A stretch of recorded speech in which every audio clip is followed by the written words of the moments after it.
Welcome to the Pursuit of Progress podcast. Most people plan for 2026 the same way they plan a vacation. Big ideas, no map. They talk about all the things they want to do, but never build a structure that makes those things inevitable. I've done that before too. Years ago, I had goals that lived in notebooks instead of my calendar. They were exciting, but they never materialized. Then I learned to systematize to make success something that didn't depend on motivation, but on process. Dan Martell calls this making your goals inevitable. And today, Ben and I are going to break down exactly how to do that so 2026 isn't left to chance, but built by design. Let's go ahead and get into it. Before we do, Ben, welcome back to the show. What is going on? What is going on, my brother? The Pursuit of Progress podcast. Hey, you know what? We're approaching our 100th episode. What is that statistic? Most podcasts don't make it past like 3 or 4. I think there's like 90% of podcasts don't make it more than like 3 episodes. Yeah. Well, we got episode 100 coming up, so stay tuned. Yeah, super excited. We're going to have that one hopefully out right at the end of the year, or it might be like the first week of January, which is kind of cool to kind of kick off season 3 on a fresh new year. But yeah, more to come on that, you guys, in a couple weeks.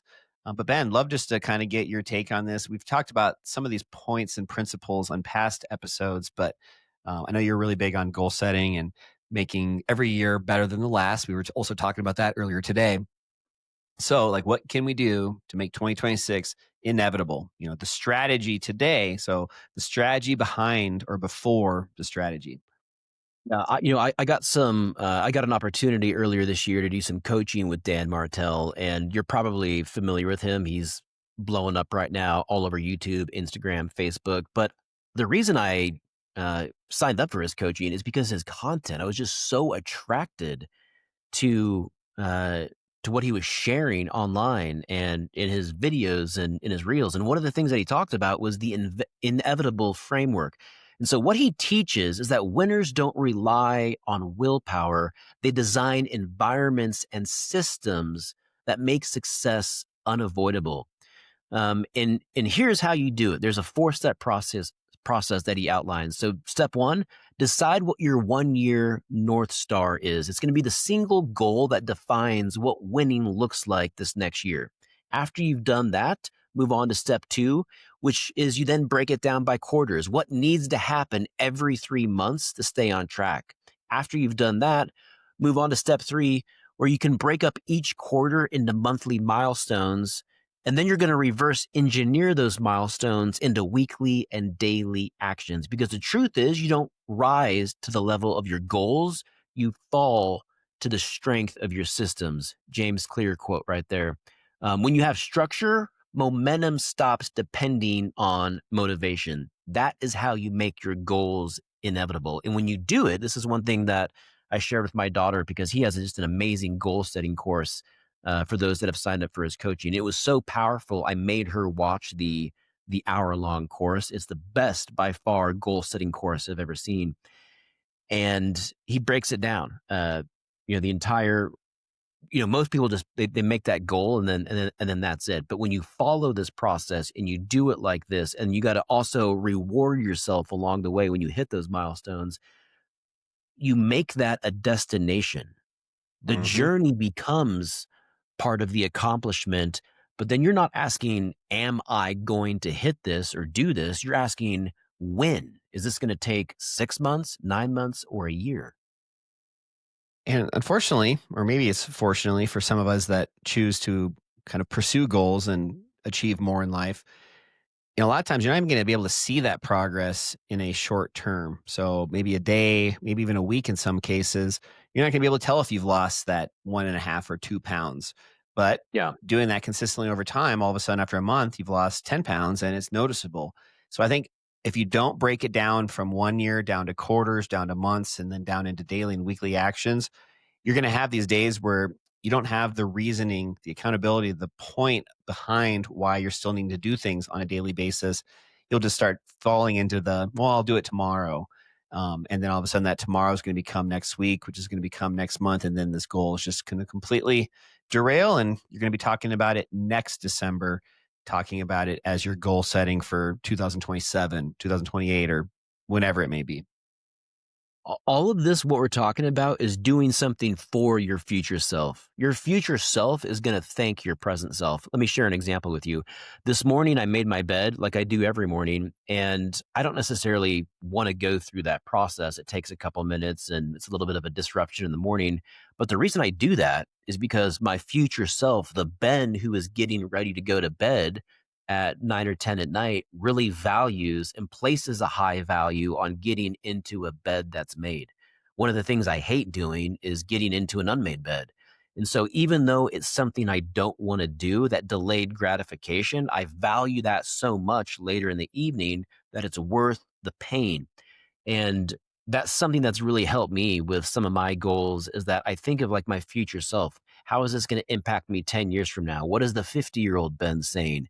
Is this purchase? Is this investment? Is this something that's going to benefit the 60-year-old Ben or the 60-year-old Ben say, let's put our time and energy elsewhere.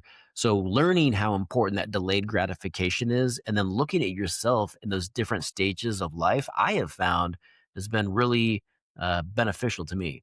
That's awesome. Yep, I agree, man.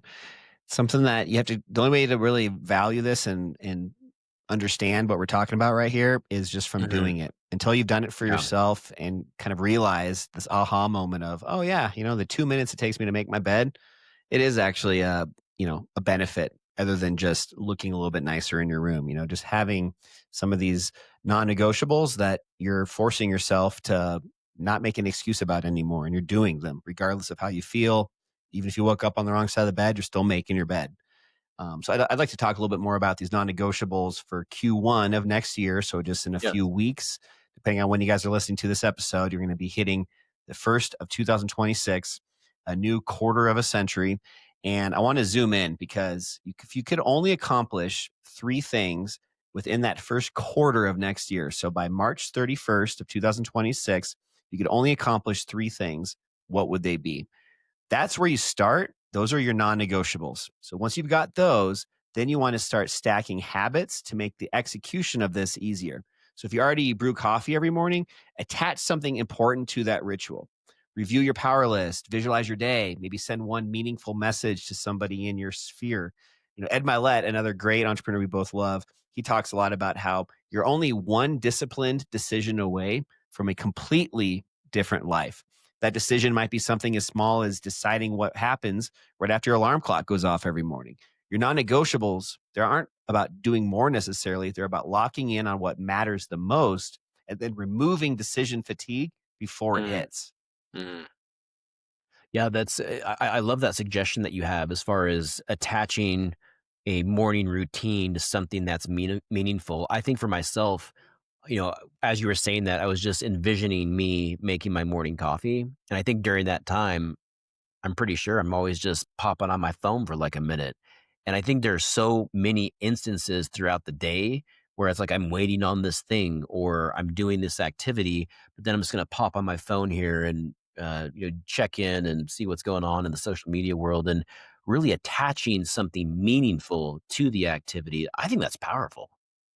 Yeah, I think one takeaway that I got years ago, and just to be honest with you guys, I don't do this on a religious basis, a regular basis, but Andy Frisella, who's probably one of my top favorite entrepreneurs, very, very successful business person, he talked about just the importance of visualization and every day in the morning when he brushes his teeth, he's been doing this for years where that just triggers something in his mind where he starts to think about his it's almost like a vision board, but he has it in his head. So maybe a Mm, certain trip he wants to go on with his wife, or maybe it's, building out a new aspect of his property or whatever it may be, a new business that he's trying to start next year. Just having a few of these vision board type ideas and just always going to that place whenever you do something mundane and normal on a weekly or daily basis, like brushing your teeth, maybe even just stepping in the shower for 5 or 10 minutes, going to the bathroom. I don't care what it is, but if you're doing these things regularly, it can be a little mindset shift where you start to just automatically go to certain places when you're doing these certain tasks. Yeah, we've talked about that a lot, just especially recently, these last couple episodes, having a heightened awareness around some of our activities, our goals, that vision. And I just think of myself making that morning coffee. And what if that was my time to just pour into my side hustle mentally? and craft that vision for 2 minutes, and then kind of sip on that coffee, and just have that big belief. Might only be a couple minutes long, but if I'm doing that every day, it seems like that could be really, really powerful. Yeah, or even if it's just what you're thankful for, some of your Yeah, daily, what's the word I'm looking for? Affirmations. just yeah, gratitude. That's one of the things that I added this year, that I started doing. We talked about things that you want to stop doing, start doing, and then continue doing, and that's something that I was given that suggestion by a friend of mine or a mentor who I really look up to, and just writing down the act of writing down 4 or 5 things that I'm grateful for every day. I'm not writing an essay. This isn't even journaling. This is literally me just writing down 4 things that I'm thankful for. Sometimes it's a word, oftentimes it's 4 or 5 words, but just the act of having an awareness and that acknowledgement, and then the act of writing down those things that I'm grateful for, I feel very fulfilled and thankful, when I get to do that. It just puts me in a different perspective mentally, emotionally, 'cause same thing. I think that we have so much that we are grateful for, or we should be, but if we don't have that awareness, and if that isn't top of mind, then it's easy to not acknowledge those things. Definitely. Let's go ahead and talk about review and realignment. Once your systems are running, you need one ritual to keep them aligned: a weekly reset. So every Sunday, take 30 minutes to review the following. What were my wins for the week? Where did I fall short? And what are my priorities for next week? That's it. This tiny little ritual will help you compound confidence, because each week you're not starting over, you're starting smarter. The weekly reset keeps your system flexible while staying focused. And that's the secret to sustaining progress all year.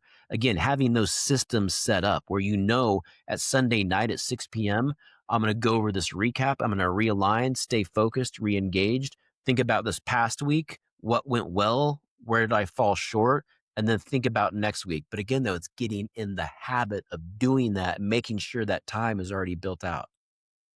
Yeah, one thing that comes to mind on this is a good buddy of both of ours, Will Grimes, who I'm involved with some of the real estate stuff that I do. He used to be in the military, and he talks a lot about this, specifically about in the military, you have what's known as an after action report. And he has these after action reports that he does on a weekly basis, similar to this, like on a Sunday evening. And it just kind of sets the entire upcoming week just in motion on Sunday night. So when Monday morning hits, instead of thinking about what you need to do today and how you're going to get going for the day or for the week, you already have this after action report that not only has helped you reflect on what worked and didn't work from the previous week, it also then helps you guide these priorities for your upcoming week. So Sunday evening is a great time to do this, but I will push back and say the best time to do this is whenever you guys can hold yourselves accountable and stay consistent with. So whatever that is, just having a time each week where you reflect on your wins, your losses, and then you set intentionally what you're going to be working on next week to keep steering in the right direction. Yeah, and I think you have to have that time blocked out on your calendar. You need to know exactly when that is. There can't be any doubt, and it has to be scheduled. And for me, that I found throughout the years, I do so much better with holding myself accountable when it comes to time if I do something in the morning. So I'm Hmm. much more likely to get up and go to Starbucks and maybe work on passion projects or do whatever else on a Saturday morning than I would be on a Sunday evening. Got football games, family, kids are going back to school Monday. And so for me, there's a lot more distractions. And so it's really figuring out what time that is for you, and then making that a priority, blocking it out, and then kind of going back to some of our earlier conversations. When you get those questions, can you come? Would other people try and take your time from you or ask you for favors, or do you want to meet up?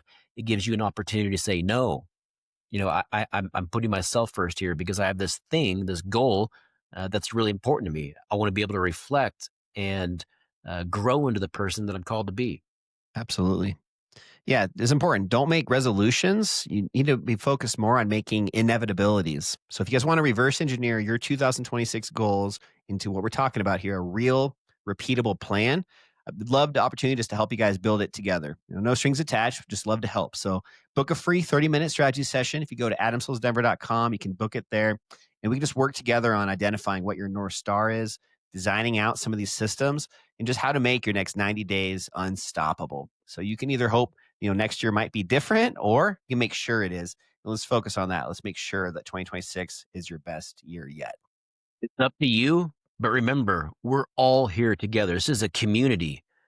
We're all doing it. We're all putting the work in. Let's build and let's grow together.